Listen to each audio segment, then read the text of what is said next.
Do you find your relationship with your significant other challenging? Have you ever considered the fact that you might be in a neuro-spicy relationship? What do I mean by neuro-spicy? I'm talking about individuals that have symptoms of dyslexia, ADD, ADHD, and the autism spectrum. However, individuals that probably have never gotten a formal diagnosis and have not even considered that they might have a learning disability. Now, I don't use that term anymore, learning disability. I actually talk about learning differences. I talk about learning differences because we now have answers to create success for these individuals. Over the next few days, as we move into the Valentine season, I'm talking about relationships. And I'm going to be sharing stories with you from my own personal life and also from my clients.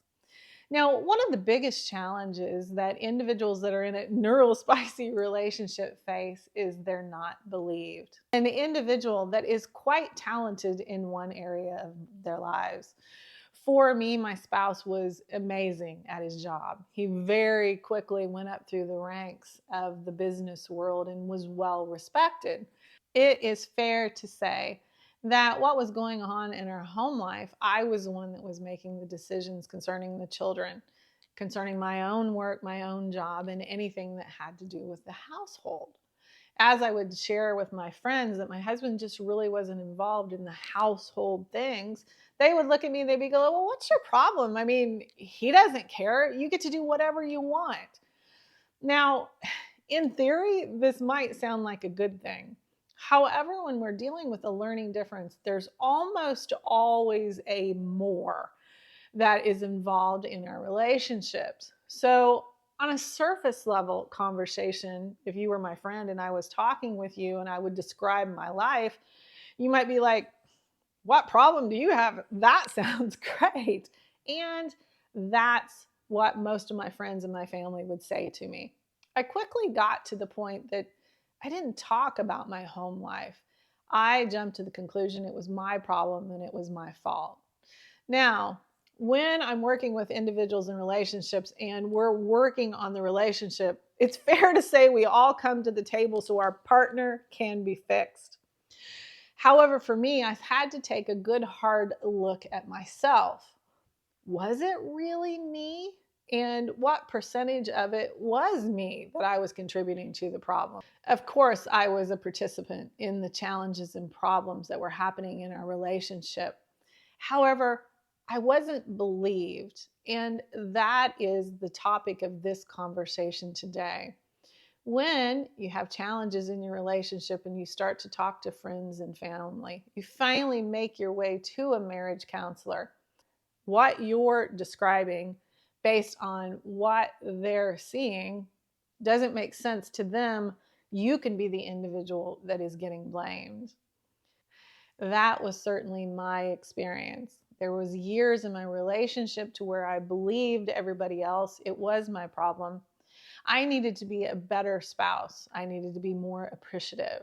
It took a long time for me to realize that I was in a situation where the lack of understanding on the outside world of what I was experiencing was truly the problem. My husband was not intentionally trying to not pay attention to the household, to the children, to me. He was a workaholic. But that came from his past. That came from his learning difference. He was very talented at the work that he did. He was really good at his job. However, the household, the emotional connection involved in relationships was not his strong point. So to come home and have me complain, have me raise concerns that he didn't really know how to navigate, well, it caused him to work more, truth be told. It took a long time for me to get answers, and it's a big reason my own life, my own experience is why I do the work that I do. Now, I'm going to come back around to not being believed. I wasn't believed by my parents. I wasn't believed by my friends. What they were seeing of my relationship and the success of my husband, they couldn't relate to what I was saying, and they thought I was unappreciative. At least that's the message that I got.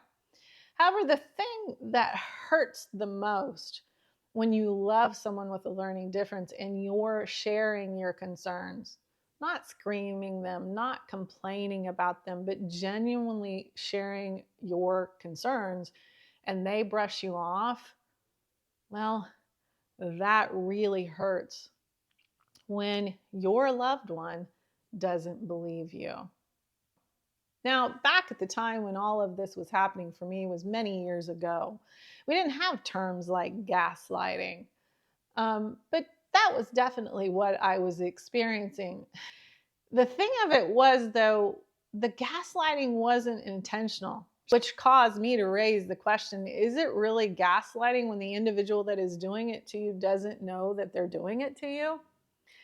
The answer to that is yes and no. At least that's the conclusion that I came to. Yes, I was experiencing gaslighting. However, it wasn't gaslighting for him because he was not intentionally gaslighting me.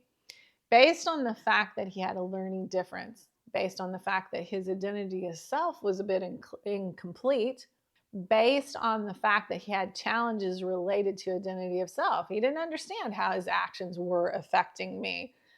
For him, it wasn't gaslighting. So if you're an individual that has concerns about your relationship, that you're struggling, and the people around you aren't believing you, the counselor's not believing you, your loved one is not believing you, if you or your spouse has a learning difference, there is definitely help that we can have a positive outcome. I do want to tell you just a little bit of side story from my own personal experience before I finish today.